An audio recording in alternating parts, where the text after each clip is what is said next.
just announced, Princess Leonor's arrival in Denmark stuns royal fans from Spain. Spain expected her to stay. But Denmark opened its gates. The future queen has arrived, and nothing will ever be the same.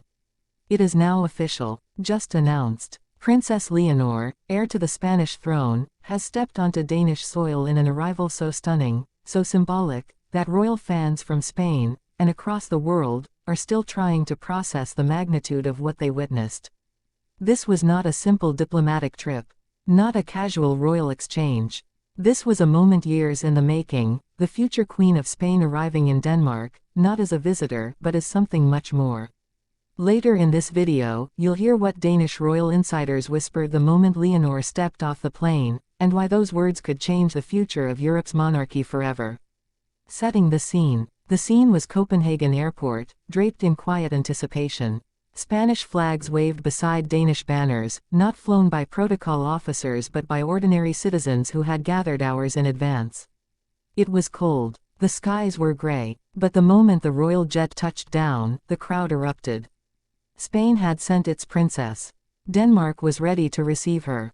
The red carpet stretched across the tarmac. Military honor guards stood motionless, their uniforms sharp, their expressions fixed. And then, the door opened.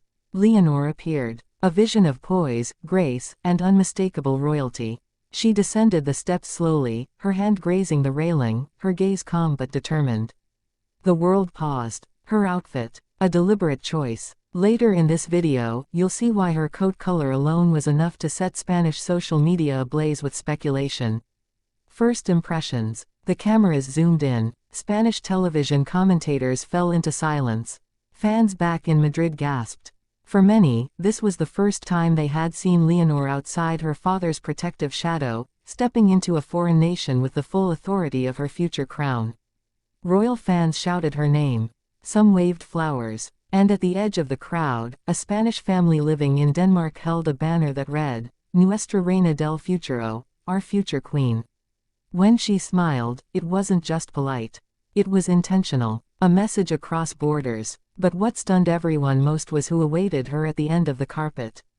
Later in this video, you'll see the identity of the first person Leonor embraced, a moment captured on camera that has already gone viral worldwide. Symbolism in her arrival. Every movement was deliberate. Her steps across the carpet mirrored the ceremonial walk her father, King Felipe, once took on his first official state visit to Denmark.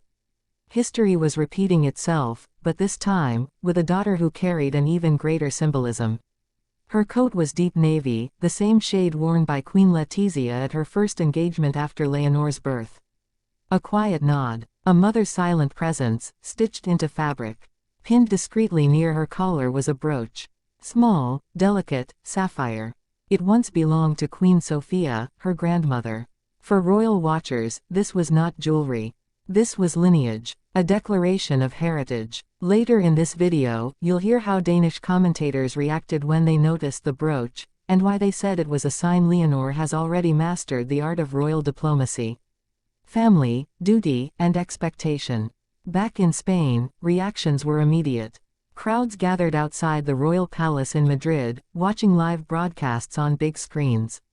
Some cheered, proud. Others stood in thoughtful silence, realizing what this meant. Their princess, their heir, was stepping onto foreign ground with growing independence.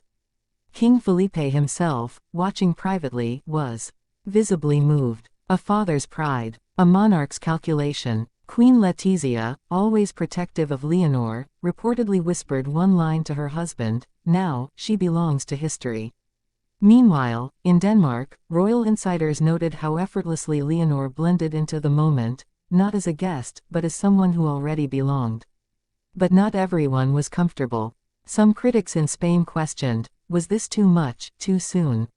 Should the heir remain closer to home? These debates are now raging across Spanish media. And later in this video, we'll reveal the fiery newspaper headline in Madrid that has divided the nation overnight. The crowd's reaction. Among the thousands waiting outside Copenhagen's city center, the atmosphere was electric.